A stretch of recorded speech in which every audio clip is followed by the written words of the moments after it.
discuss the concept of arbitrage. What arbitrage is, in simple words, is a risk-free trade. Imagine if I can buy a motorcycle, if I can sell a motorcycle, if the market price for it is $5,000, and then the little seat attachment, if you remember those old school motorcycles, they have the little side passenger seat.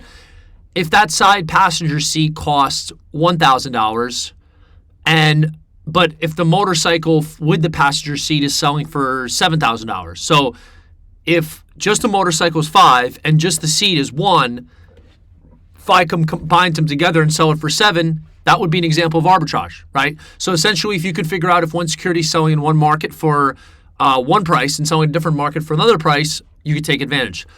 With the advent of quantum computing, it's not as easy as it was before. In the past, you might be able to do it by hand.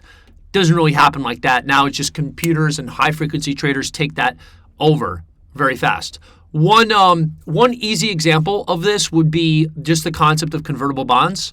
So if you take let's say you have a bond that's selling at $1,200, right? And the conversion price, let's call it $50, right? So in order to find the conversion ratio, it's going to be 1,000 divided by 50 is 20. That means every bond can be exchanged at 20 shares of stock.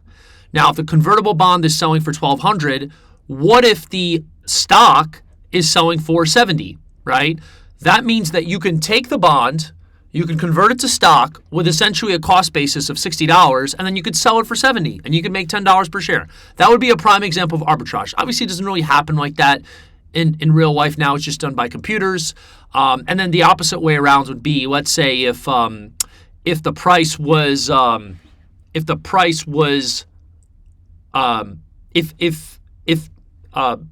of the stock was 50, right? If the price of the stock was 50, and then the bond was still $1,200, so you're getting stock at a cost basis of 60, and then the price of the actual bond, the price of the stock is 50. So in this case, it's worth buying the stock, and then it's worth shorting the bond. So you buy the stock and short the bond, and keep doing that until you basically make up the difference, and it basically trades in sync. So that's usually what happens with arbitrage, is if there's an inefficiency, it will quickly get exploited by people until it disappears. It's almost like same thing happens, let's say, if you have an ETF that it should or a specific company stock. And that's something that I used to do myself where, let's say if XLE that tracks energy goes up or down a certain amount and another stock's not following it, most likely, I would be able to kind of catch it even by myself without a computer and catch a move. I remember at the time I was trading a stock called HL. I don't even know if it exists anymore.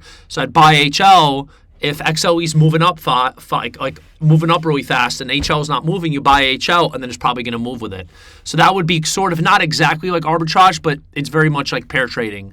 So hope that makes sense. Please like and subscribe and listen for more. Thank you.